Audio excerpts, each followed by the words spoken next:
இன்னும் எத்தனை நூற்றாண்டுகள் வந்தாலும் அனைத்திந்திய அண்ணா திராவிட முன்னேற்ற கழகம் மக்களுக்காகவே இயங்கும்.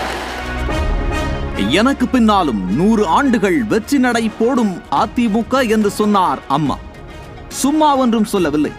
அது ஒரு பெண் சிங்கத்தின் கர்ஜனை. பெண் சிங்கங்கள் சும்மா கர்ஜிப்பதில்லை.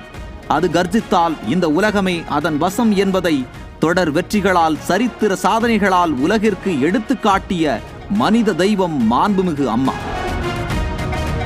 வரலாற்றில் அசைக்க முடியாத எக்கு கோட்டையாய் தமிழகத்தை தனது கண் அசைவில் வைத்திருந்தார்.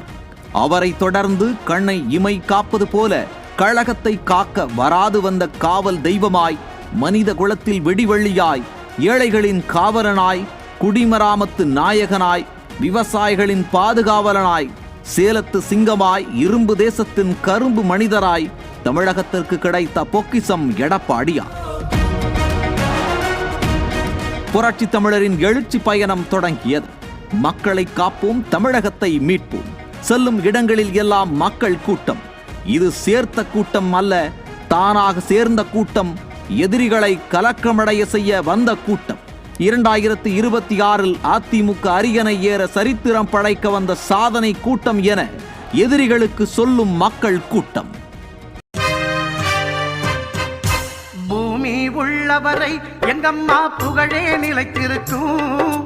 புரட்சி தலைவி பெயர் மக்களின் நெஞ்சில் நிறைந்திருக்கும். பூமி உள்ளவரை எங்கம்மா புகழே நிலைத்திருக்கும். புரட்சி தலைவி பெயர் மக்களின் நெஞ்சில் நிறைந்திருக்கும். அன்னமிட்டு அன்பு காட்டி அரவணைத்து செல்லுவதில் அம்மாவுக்கு நிகர் எங்க அம்மாதான். அன்னமிட்டு அன்பு காட்டி அரவணைத்து செல்லுவதில் அம்மாவுக்கு நிகர் எங்க அம்மாதான். பாசத்தோடு மக்களையே நேசிப்பதில் சிறந்தவர் அம்மாவுக்கு நிகர் எங்க அம்மாதான்.